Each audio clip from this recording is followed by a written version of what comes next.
Apologies for this interruption, but we have some breaking news. Listen closely.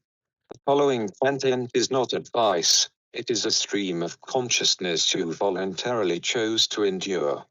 We accept absolutely zero responsibility for any chaos, financial ruin, emotional damage you sustain by treating these ramblings as facts.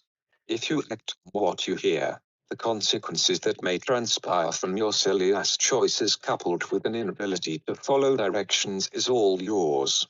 Regarding communication, don't. The contact link is a placebo. We are not reading your emails, we are not interested in your feedback, and we certainly do not care if you are offended. Scream into the void if you must, but do not expect the void to answer. So sit back, relax and enjoy the show. This is Unbounded Out of Place. The Columbia Broadcasting System and its affiliated stations present Orson Welles and the Mercury Theatre on the air in The War of the Worlds by H.G. Wells.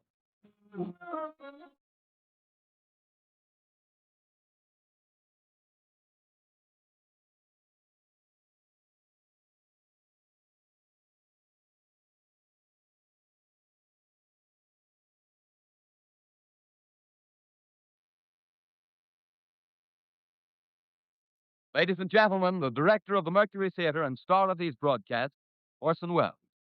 We know now that in the early years of the 20th century, this world was being watched closely by intelligences greater than man's, and yet as mortal as his own.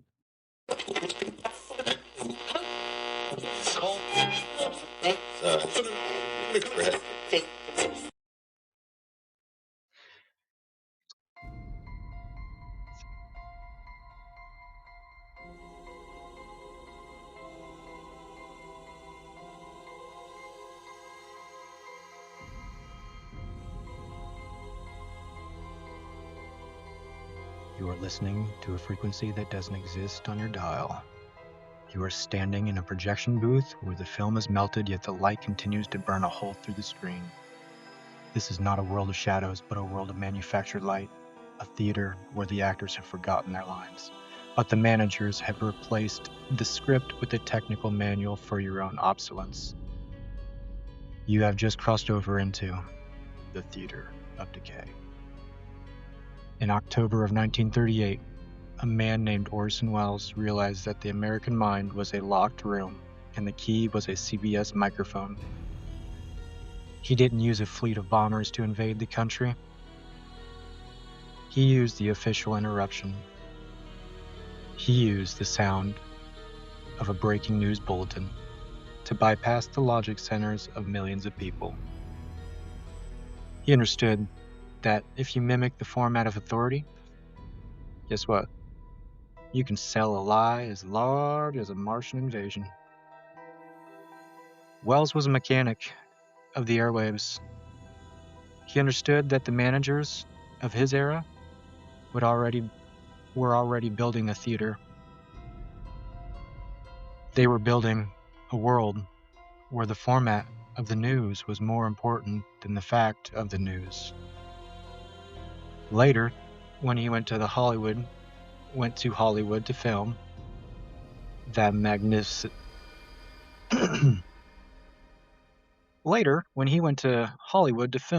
magnificent Ambersons. I don't know if is it the Magnificent Amberson or yeah.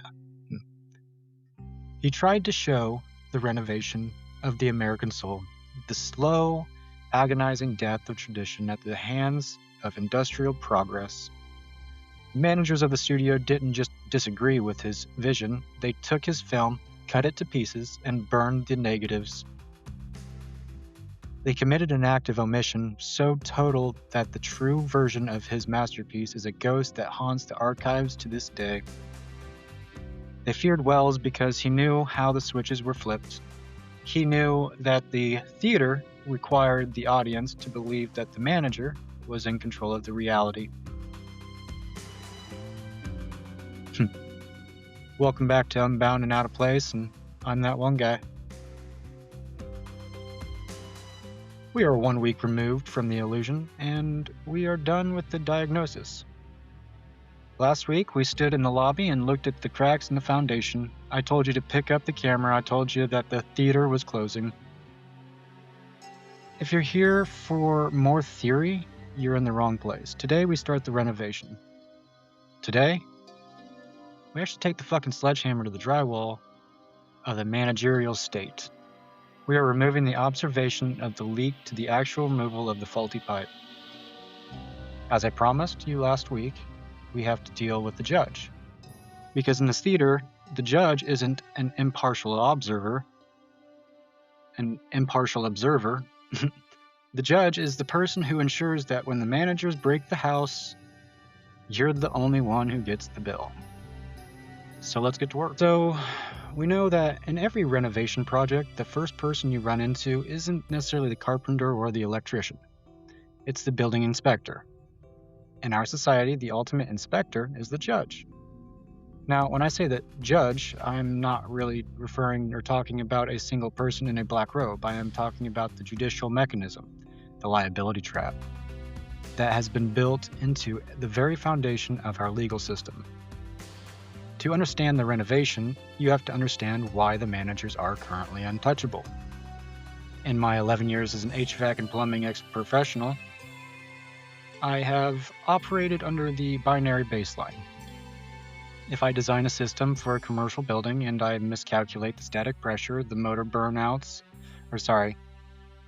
if I design a system for a commercial building and I miscalculate the static pressure, the motor burns out.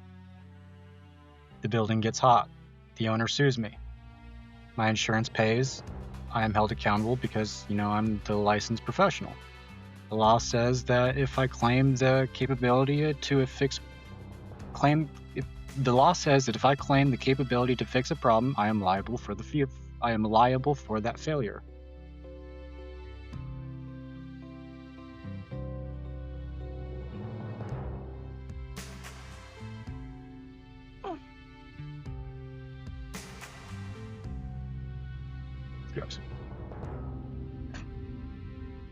But the managers have built a different set of rules for themselves. We have to look at the Federal Tort Claims Act of 1946. On paper, it was sold to the American public as a renovation. It was supposed to allow citizens to use or to sue the government for negligence. But hidden inside the act, like a deliberate defect in a blueprint, is the discretionary function exception. This is the judge's switch. It states that if a government official makes a discretionary decision, meaning a choice based on policy, social goals, or economic priorities, they are immune from being sued, even if that decision is factually negligent, even if that decision kills people. Let's look at the factual evidence. Look at United States versus Gubert or Berkowitz versus United States. Let's look at the United States versus Gubert or the Berkowitz versus United States. These are the blueprints the managers used to escape the binary baseline. Imagine if I, as a plumber, decided to discretionarily skip the venting on your water heater because I wanted to allocate my time to a social initiative. If your house fills with carbon monoxide and your family dies, I go to prison. But if a manager at the Department of Transportation decides to skip a bridge inspection to fund a diversity study, and that bridge collapses into a river, the judge looks at the discretionary function exception and dismisses the case. The judge says the manager was making a policy choice. We cannot litigate policy. This is the sovereign immunity effect. It is the legal equivalent to a one-way valve. Liability flows onto the citizen, but it never flows back onto the manager.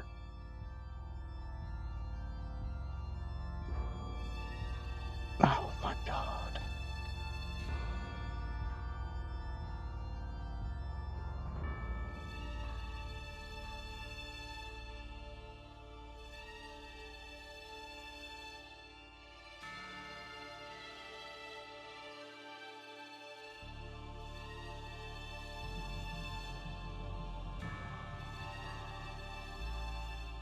The renovation demands that we tear this wall down. We cannot have a glass house if the people inside are wearing legal armor that deflects the truth. In a true renovation, there is no discretionary excuses for failure. If the pipe leaks, the person who signed the permit is liable. That's a given. No black robes, no sovereign immunity, no policy shields. We are replacing the judge's switch with the accountability meter. If you are on the public clock, you are a subject to the same laws as the employer. Once you deal with the inspector,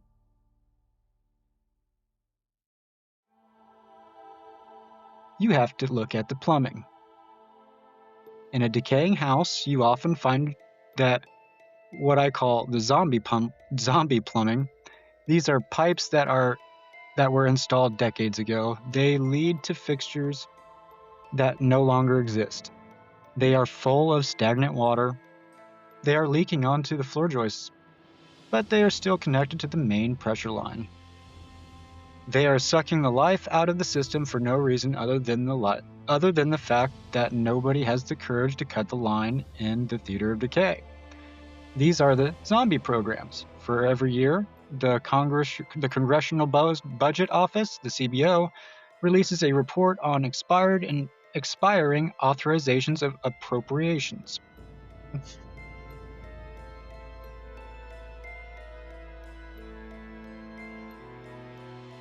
These reports documented a staggering factual reality. The federal government is currently spending over $500 billion a year on programs whose legal authority to exist has already expired. Think about that logic. A program is created by law. The law says, this program shall exist for 5 years to solve problem X. The 5 years pass, the problem isn't solved, usually. It's worse. But the legal authorization dies. But the managers keep writing the checks. They keep the zombie pipe open. In the latest CBO data, we are looking at over 1,000 separate programs that are technically illegal or unauthorized, yet they are receiving $500 billion of your labor. Why? Well, because the managers live in those pipes. While the bridge to your own or in your own town has a C rating,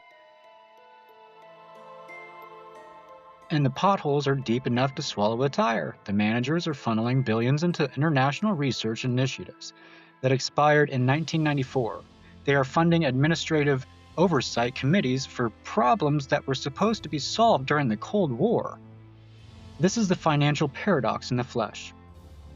They tell you they don't have the funds, for the sanctuary, the roads, the water, the safety of the citizen, because they are busy feeding the zombies in the basement. The renovation protocol is the automatic cutoff. In a mechanical system, we use a failsafe. If the pressure drops or the authorization signal is lost, the valve closes automatically. The glass house protocol mandates that the second a program's legal authorization expires, the funding stops. No continuing resolutions, no emergency extensions. If the managers want the money, they have to walk out onto the stage in front of the cameras and prove to the employer that the pipe is actually doing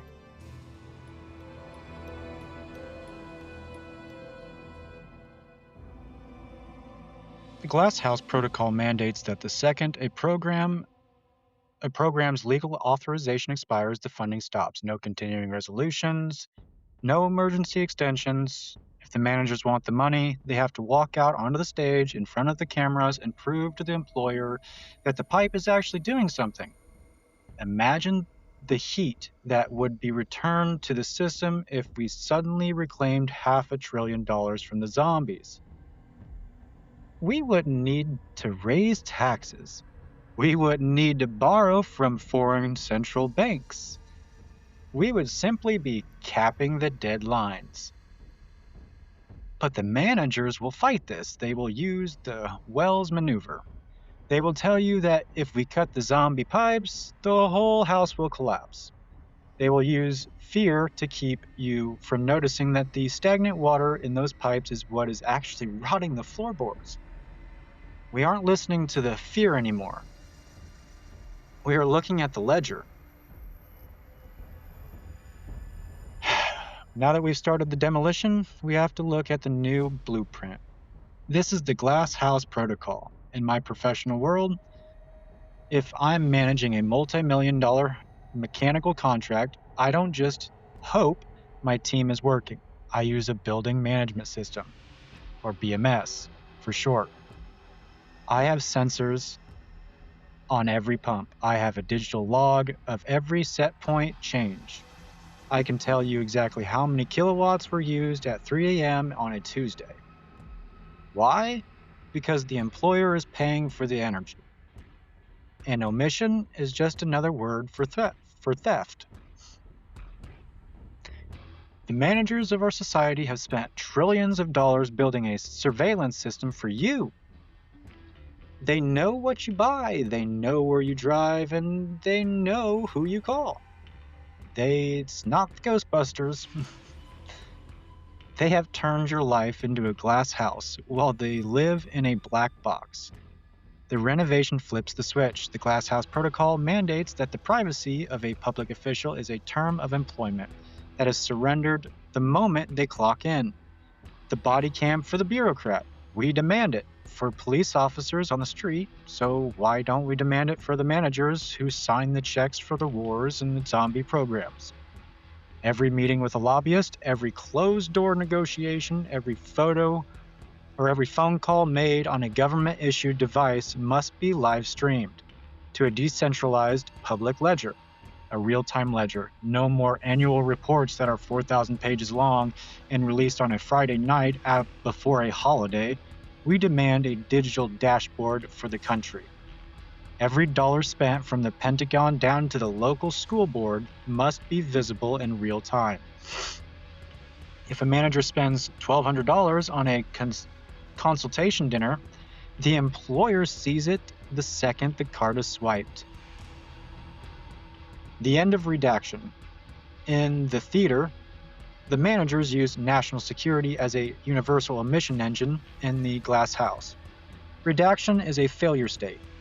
If you can't show the employer what you are doing with their money, you are terminated for cause. No administrative leave, no pensions. The managers will scream about complexity. They will talk about cumulative error weight. They will tell you that the system is too big to be transparent. But as a logic engine, I know that complexity is just a shroud used to hide incompetence. If we can track a single Bitcoin across the globe in seconds, we can track $1 billion infrastructure grant. The technology isn't missing. The capability isn't missing. The permission is missing. The renovation doesn't ask for permission. The employer doesn't ask the contractor if they can see the receipts. They demand it. We are turning the theater into a lab. In a lab, the lights never go out.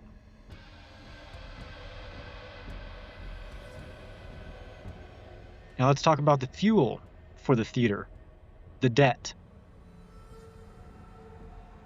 In episode 1, we identified the financial paradox, the fact that the government generates record revenue while the infrastructure decays. Today, we look at the renovation of the ledger. As of early 2026, the United States national debt is spiraling past $34 trillion. To the average citizen in Newton, Iowa, that number is so large, it becomes fluff. It loses its meaning. But in a mechanical sense, debt is just negative pressure. It is a vacuum that is sucking the future out of the sanctuary.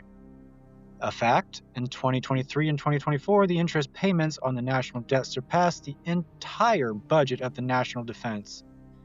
We are now paying more to service the managers of the financial system than we are to protect our own borders.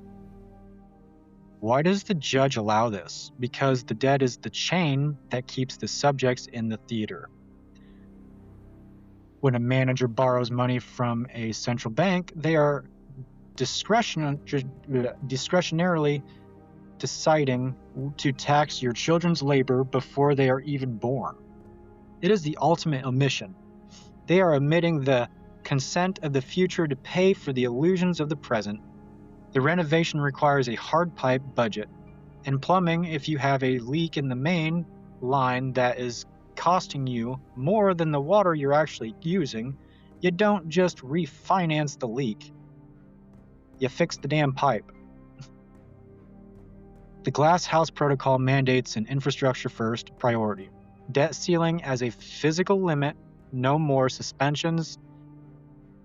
In the renovation, the debt ceiling is a hardwired breaker. If the debt exceeds the revenue, the zombie programs are automatically tripped. The power goes out on the managers before it goes out on the citizens. Audit of the Federal Reserve. The managers of our currency have operated in a black box since 1913. The renovation demands a full system diagnostic. Every transaction, every quantitative easing maneuver, every open market operation must be moved onto a transparent public ledger. The managers will tell you this would cause a global financial meltdown. They will use the Wells maneuver to make you believe that chaos is the only alternative to their control. But look at the binary baseline. Is a system that is $34 trillion in debt stable? Or is it just a theater that hasn't collapsed yet? We are choosing a controlled renovation over a catastrophic failure. We are choosing to see the debt as a mechanical defect that must be repaired with the sledgehammer of transparency. I like that, the sledgehammer of transparency.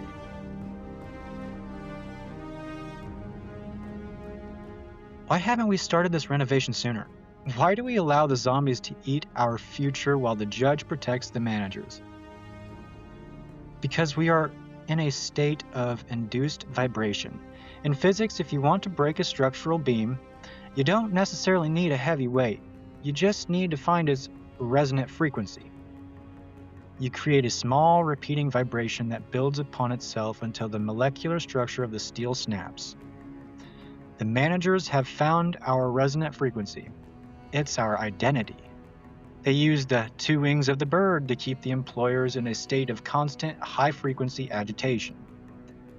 They want you to be so focused on the left or the right, on the walking news headlines of the day, on the walking news headline of the day, that you don't notice the manager who is currently tearing out the copper from your own fucking house. If they can keep you vibrating with anger about a cultural grievance, you won't have the steady hand required to pick up the glass house blueprint. Think about the logic. Who benefits when you hate your neighbor because of their political sign? Does it fix the bridge? Does it lower the interest on the debt? Does it remove the discretionary function exception from the law? Nope. It only provides cover for the emission engine. The renovation requires damping. In an HVAC system, we use rubber isolators to damp the vibration of a motor so it doesn't shake the whole damn fucking building apart, or the whole unit. In the theater, the damping is detached logic. When the media, the Orson Welles projectors, tries to make you vibrate, you must apply the binary filter. Ask yourself, does this headline affect the physical integrity of my sanctuary? Does this argument provide transparency into the manager's ledger? Is this person trying to make me look at the wings so I don't see the body of the bird? If the answer is no, then it is just induced vibration. It is fluff. It's bullshit. It is a distraction designed to keep the theater running while the managers evacuate the wealth. We are damping the noise. We are steadying the camera. We are focusing on the mechanical reality. We are running out of time for this renovation because the managers are currently installing a final update that is designed to lock the theater from the inside.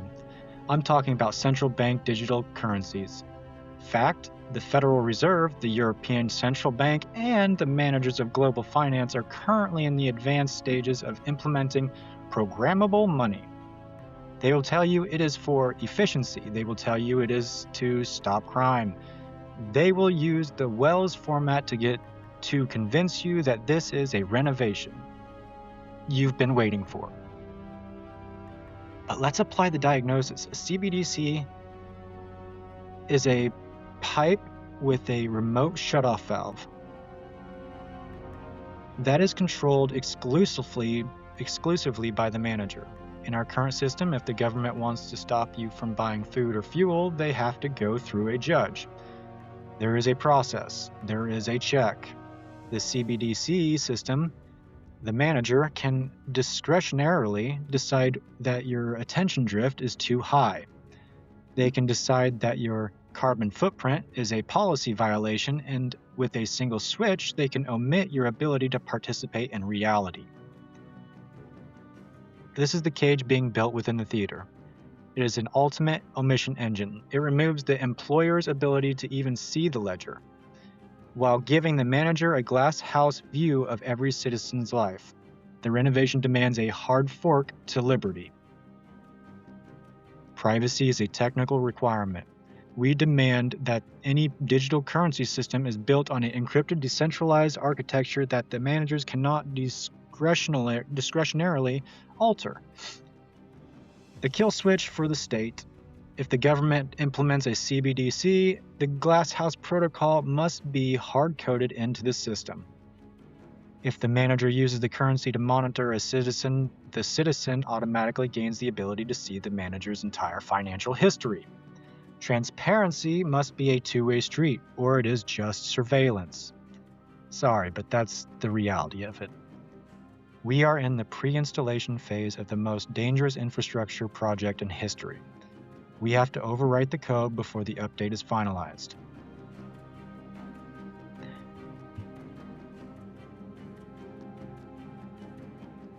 We have reached the end of episode 2, folks. We have met the judge, and we've identified the liability trap as well as the zombie plumbing, which is rotting our foundation. We have looked at the glass house blueprint and induced vibration designed to keep us from implementing it.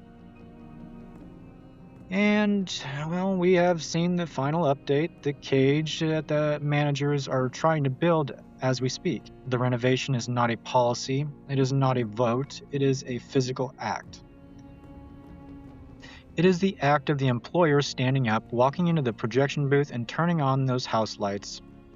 The managers want you to believe that the theater is the only world that exists. They want you to think that decay is inevitable. But as a mechanic, I know that decay is just negligence with a longer timeline, and negligence can be corrected. Next week, we conclude the saga. In episode 3, The Overwrite, we are going to talk about the implementation. How do we take the glass house from a blueprint to a reality? How do we bypass the judge and the manager without a single act of violence? How do we overwrite the theater by simply refusing to believe the illusion? Well, we're going to discuss the grand overwrite, the moment when the Unbound realize that they are the ones who hold the switch. Get your cameras ready. The theater is closing. And for the first time in a century, the audience is leaving. I'm that one guy, and this is Unbound and Out of Place. Catch you next week. It's time to turn on the lights. Toodles.